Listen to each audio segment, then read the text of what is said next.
Our salute today is going to be led by a regular, you might say, for the last several years, actually. And I want to share just a few personal notes before I talk a little bit about his absolutely extraordinary service to this nation and to this county. But I still remember first time I met Mr. Shin. I was afraid of him. He looked like a tough guy, and he looked like he didn't like me, and I thought, well, maybe I don't like him either. And boy, did I have a lot to learn, and boy, have I learned so much from him, not just from his wisdom, from his years of service and of the life that he has led and of life in general. But what I have observed from him as a leader in this community, as a consummate gentleman, and as a person who is teaching me every time I meet with him. You know, the political world has become quite nasty.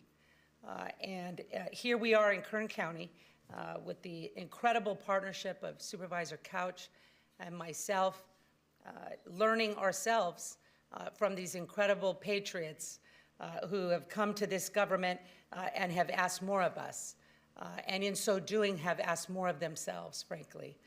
And that's what I have seen, Charles, is a person who asks excellence of themselves in the way you present yourself, in the way you treat others, and in the way you represent the flag. I want to say thank you for that. You often introduce yourself as a retired Marine and a concerned citizen. I want to add to that a personal friend and American hero. This is our normal time for public presentation. I see our good friend is teed up. If you could please state your name and spell it for the record. Good morning to you, sir. Dennis McLean, McLean. Morning, Dennis. Morning, Madam Chair, supervisors, and staff. Thank you for listening to my concerns. I will begin by thanking Mr. Shin for his military service, his devotion to improving our election process, and his friendship. I missed last week's meeting because I was in Sacramento fighting against some bad bills against parents protecting our children. Now I want to express my support for our current administration. Addressing illegal immigration, rule of law, public safety, waste, fraud, and abuse, exposing wokeism and DEI in our government and the educational system.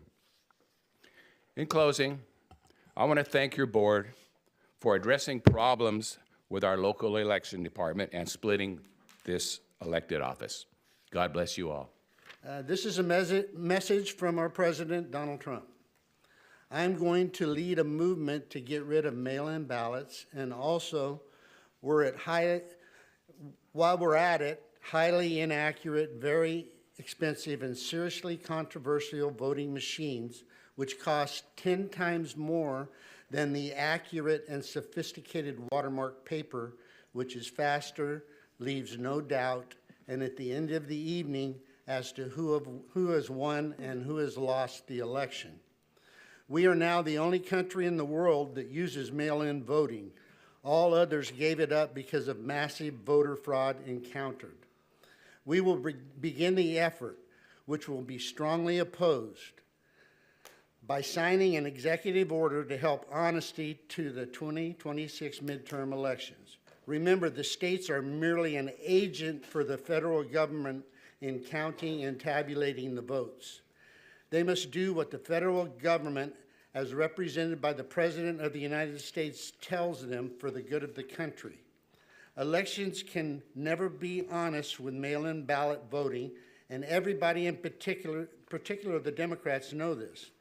I and the Republican Party will fight like hell to bring honesty and integrity back to our elections.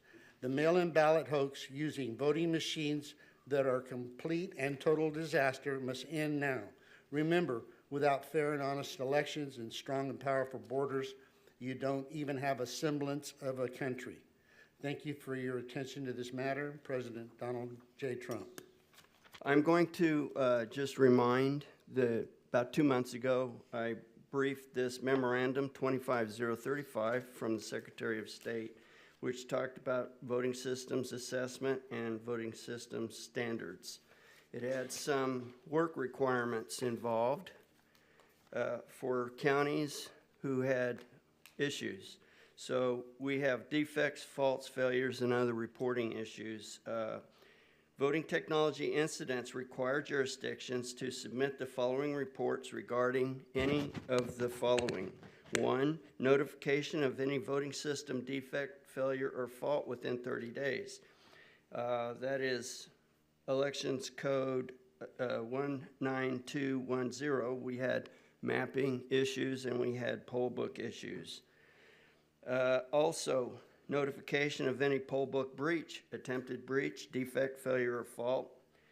That is California Regulations Code, Section 20161.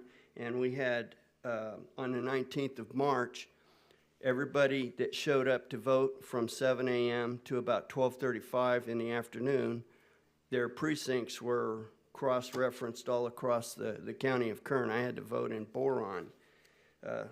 I waited until they corrected the problem. Second to last is notification on any ballot card printing flaw or defect within 24 hours. There's another report we would like to look at. That's Elections Code 13004, and Taft residents received their vote-by-mail ballots with Tehachapi precincts. That's a 70-mile drive.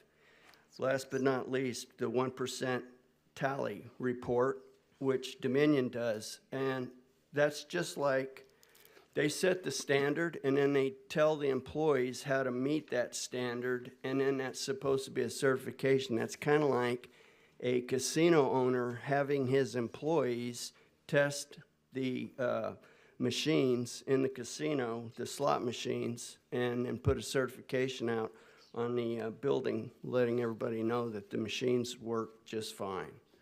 Thank you. I'm addressing something that came up last week, or last meeting. State laws signed into by Governor Newsom have severely limited California law enforcement from protecting our citizens. In the last border meeting, one of the advocates for limiting local law enforcement from interacting with ICE also advocated for open borders. This particular advocate for this type of lawlessness bragged about his family predecessors being buried on Tejon for over 8,000 years. That's good.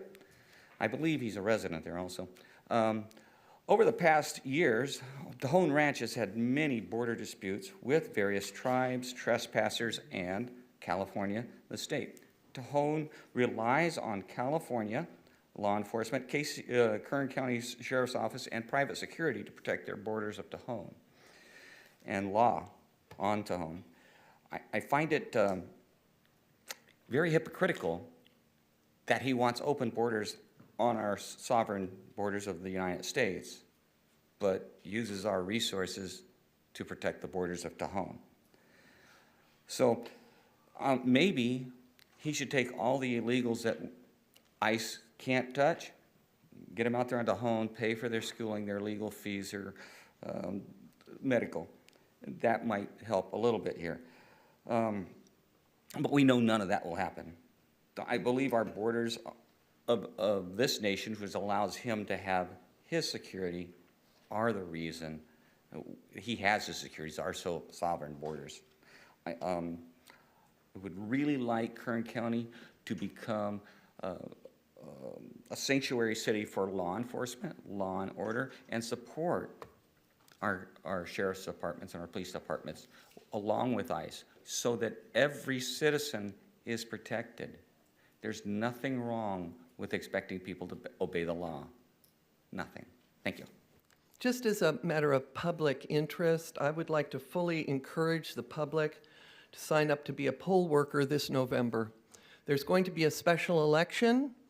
It's working its way through the State House. It will most certainly be voted, ratified, whatever Newsom does. And then it will be on the ballot in November. And that has to do with redistricting midterm, just like they've done in Texas. Very concerning that across this country, they are putting in these early redistricting matters before the next election, which is in 2030.